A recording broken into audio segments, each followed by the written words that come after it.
volta a falar sobre herança, eu tenho mais dúvidas. Vamos ver aqui? Coloca na tela. Chegaram pelo nosso WhatsApp durante a semana. Tenho 4 irmãos. Minha mãe resolveu me dar a herança dela e todos concordaram. Então eu fiz um investimento na casa e um deles, junto com a minha mãe, quer a herança de volta. Só que toda a documentação já não está no nome dele. O que eu faço? O que faço? Vamos lá. Olha bem, no caso específico, eu acredito que ela não deixou muito claro a situação. Quando ela fala assim, minha mãe me deu a herança dela. Qual é essa herança? É o que a mãe deixaria, por exemplo, ela tinha uma casa e já deixaria para essa filha? Ou a mãe recebeu uma herança e já passou para a filha, né? Antecipou e deu. E ela fala uma coisa legal, olha, todos os meus irmãos concordaram e ela já passou para o nome dela. Né? Pelo que ela me disse, o imóvel já está no nome dela. E agora? Né? Agora a grande... E outra coisa, e ela já fez investimento acreditando nisso. Significa que ela teve boa fé, ela tem um documento que prova essa boa fé e que os irmãos e a mãe concederam e deram para ela, ou doaram, que eu acredito que deve ter sido uma doação, né? Esse imóvel, né? Então o que acontece? Como é que eu vou voltar atrás? Como é que os pais, no caso, em que momento, como é que vão desfazer isso? Para desfazer essa doação que já está registrado, o imóvel no nome dela, vai ter que ser uma ação para provar a má-fé dela em relação a isso. Vai ter que tentar que voltou atrás. É muito mais complicado, Fernandinha, em relação a isso. Porque, pelo que ela me falou, simplesmente foi uma doação. Revogar uma doação tem que ver exatamente se houve os termos que estão, né, descritos nessa doação. Se foi de boca, se não tem nada escrito no papel, aí a coisa complica. Mas uma coisa que é bom a gente lembrar que tudo que a gente faz de boa fé, isso é levado em consideração para o direito, isso é levado em consideração na justiça. E o enriquecimento ilícito, né, ou indevido da outra parte, que irá, no caso, imagina, agora que ela fez toda a reforma acreditando num documento, numa doação, aí os familiares querem de volta aquela propriedade. Sheila, é segurar firme esse direito dela, até porque ela já tem a posse e tem a documentação. Então, a família a mãe e os irmãos que tomam as providências, ela pode estar segura. Exatamente. Beleza. Vamos ver mais uma arte aí de dúvida do pessoal do Zap. Meus avós estão separados, mas eles têm minha guarda. Eu tenho os mesmos direitos que os meus tios com relação à herança? Olha aí, a gente volta àquela questão anterior, da representação. Seus avós têm sua guarda para toda uma responsabilidade civil e permanece enquanto você for, né, de menor em relação a isso. Agora, se seu pai, volta ao mesmo caso anterior... É a sucessão, né? É a sucessão. Se o seu pai, se seus avós estão com a guarda, porque você já não tem o pai ou a mãe, que seria a linha direta dos seus avós, desses espécies, pode ser os avós materna ou paterna, né, Fernandinha, nessa relação. Então, se seu pai ou sua mãe faleceu, que daria essa linha de sucessão, aí você vai realmente disputar de igual com as suas tias, porque você substitui por representação ou seu pai ou a sua mãe. Aí terá os mesmos direitos. Se seu pai estiver vivo, não, ele vai assumir a parte dele, o lugar que o cabe na sucessão, e ele irá receber a herança. E para aí, não sobra nada, a não ser com o falecimento, claro, do seu pai. Eu tenho o pessoal que ligou também para cá. Bom dia, Fernandinho. Eu quero saber da doutora. Nós temos uma casa, eu, minha irmã e o meu pai. Minha mãe já faleceu e meu pai casou de novo. Então, agora ele quer vender a casa e uma considerável casa com terreno e tal. Então, ele disse que quer vender a qualquer hora, pois ele é vivo. Ele pode vender a qualquer hora porque ele é vivo e ela quer saber se precisa da assinatura dela para ter direito à parte que era da mãe. Claro, ou aquela história que a gente sempre lembra, é que não houve, pelo que a gente viu aí, não houve o inventário, né? Não foi feito a partilha em relação a essa casa. Se a casa está no nome exclusivamente dele, Deus o livre, ele vai estar lá na certidão de posse dessa casa, que isso é importante, que a gente lembrar disso. Se lá está qualificando, por que é importante em documento botar Sheila Sodré, solteira, advogada, e as qualificações? Num momento desse, se no documento está Sheila Sodré casada, tudo que for relacionado de acordo ao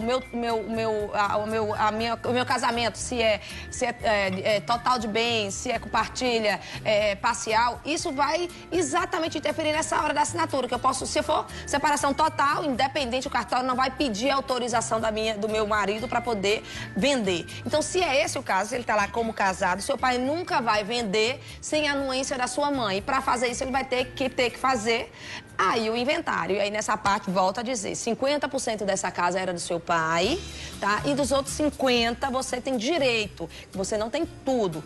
A melhor forma, se vai que ele case de novo, é que antes dele passar para um novo casamento, uma nova relação, que essa seja resolvida. Ela tem direito à herança, tá? E vai, um momento, se ele for vender de forma legal, né, ele vai precisar fazer o inventário e vocês vão estar presentes em termos no documento dessa casa. Então vai precisar da anuência de vocês referente à parte de vocês.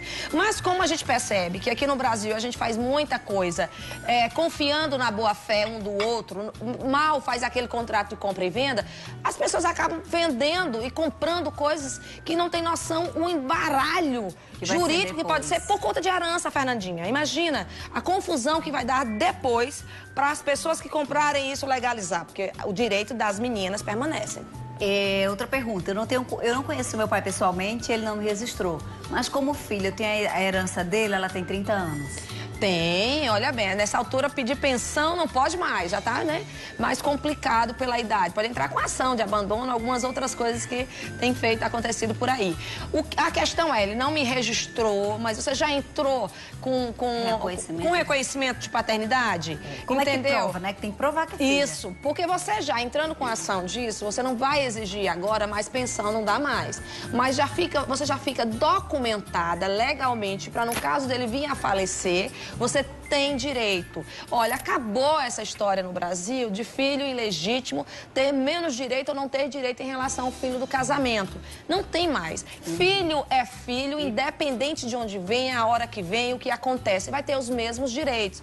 Por isso que a gente sempre lembra aqui que é importante. Várias perguntas já ocorreram aqui durante a minha participação no programa referente a essa relação, né? Filho do primeiro casamento com filho do segundo casamento, os direitos que envolvem nisso. Então, gente, vou insistir. Sempre que houver um ato jurídico, um fato jurídico na sua vida, tenta registrá-lo, tenta tornar isso palpável, seguro por meio de documento, de cartório, de tudo, porque vai facilitar e garantir o direito dos seus filhos no futuro. Imagina, a gente já teve caso semana passada de uma mãe que disse que ficou tudo ok, que o pai saiu e deixou uma casa para os filhos desse casamento que eles construíram junto. Aí ele já está em outra situação, já tem outra família, não fez nada no papel. Aí esse novo filho, ele falece. Esse filho dessa nova relação vai ter direito a esse bem, se ainda estava no nome dele. Por mais que verbalmente, por mais que ele concordou, acabou, dei tudo para vocês agora. Mas no futuro, se não passar no papel... Vai ter direito. Vai ter direito. A Maria do Carmo de Bahia disse o seguinte, meus pais faleceram e nós somos 12. Uau! Né?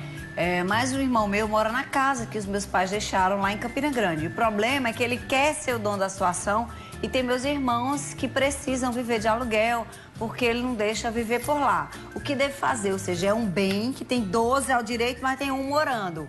Ah, Fernandinha, isso é tão comum, porque só quem tem esse direito garantido de moradia, no caso é a companheira ou o cônjuge sobrevivente, né? Ele pode ficar, enquanto vivo, só ficou essa casa, enquanto vivo ele pode morar, e os herdeiros vão ter que ter paciência, pode morar, em relação a isso, dar essa proteção a um dos cônjuges, tá? O sobrevivente. Mas no caso específico são 12, que coisa linda, oh meu Deus, queria eu ter tido coragem de ter pelo menos uns 5. Então, você teve 3, amiga. Ah, mas eu queria mais, confesso. Então, o que acontece? Vão ter que, olha, entra com a ação para poder fazer essa partilha o quanto antes, ou estabelecer o seguinte, ou ele paga um aluguel que vai ser dividido entre os outros, ou vende, porque ainda agora estão liberando novamente verbas para comprar casas populares ou casa, pega o valor e cada um dá entrada na sua casa. E, em vez de pagar um aluguel, vão começar a ter um pequeno imóvel. Então, isso tem que ser decidido. Ou vão diretamente, um dos herdeiros entra logo no processo judicial, se é um único bem, você consegue justiça gratuita, as coisas andam dessa forma, a despesa é menor e você consegue fazer o inventário ou a partilha e aí impor que o seu irmão desocupe o imóvel para vender e dividir ou que ele estabeleça um valor de aluguel que seja rateado entre os outros 11 irmãos. Ó, seguinte, tem muitas perguntas no WhatsApp. Sheila, você vai fazer uma gentileza pra gente. Continuar respondendo no zap alguns enquanto você... Gente, Sheila não vai poder ficar muito, porque ela tá levando a filha pra morar fora em Recife. Então ela vai ter que fazer essa viagem. Mas aí rapidinho você me responde algumas lá pro pessoal não ficar tão triste. Com prazer. E tem a semana jurista rapidinho, né? Tem, né, Fernandinha? Eu só quero, para aproveitar a oportunidade, primeiro, para todos, a gente fala juristas, porque são todos os operadores dos direitos, juízes, advogados, promotores, defensor público, todos que trabalham, né, em prol da justiça. Então, hoje é o nosso dia, amanhã, que é dia 11, é o nosso dia. Então, a gente está comemorando a Semana do Jurista. A OAB fez uma excelente programação, né, que advogado e jurista tem que estar sempre se qualificando, sempre com mais conhecimento. Então, eu parabenizo a todos que escolheram essa profissão, que abraçaram. Não é fácil, mas é uma excelente profissão. Eu amo de coração e fico lá em casa tentando fazer isso com que os meus filhos também escolham essa profissão de advogado. Então, em nome até para homenagear todos os advogados do próprio presidente Paulo Maia, eu quero parabenizar todos os advogados na pessoa dele. Muito bem, Shelinha. Um beijo pra você. Boa viagem. Que Deus abençoe sua filhota, tá? Novo recomeço aí.